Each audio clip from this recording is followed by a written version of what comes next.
नमस्कार हजुर, नमस्कार। हामी आज पापसको पोलिस भन्ने ठाउँमा आइपुगेका छौँ। यो सबै पोलिस एरिया चाहिँ सबै घाँसे मैदान रहेछ। यहाँ चाहिँ पोलिस अनि लाची यिनीहरू चाहिँ फार्म हाउसमा प्रख्यात रहेछ। यहाँ सुन्तलाहरू धेरै फल्दा रहेछन्, गहुँहरू धेरै फल्दो रहेछ, गहुँ जौ दौहरू धेरै फल्दो रहेछ घाँसे मैदानहरूमा उत्पादन गरिने। माउरीहरू पनि रहेछ, माउरीको घारहरू पनि धेरै देखियो यता। अनि घोडा पालनहरू, बाख्रा पालनहरू धेरै देखियो, ल्याम्पहरू, भेडाहरू धेरै देखियो।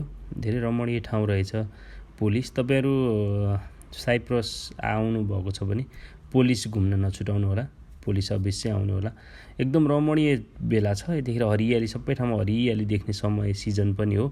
अहिले फेब्रुअरीको 11 तारिक भयो आज। एकदमै सफा क्लियर छ।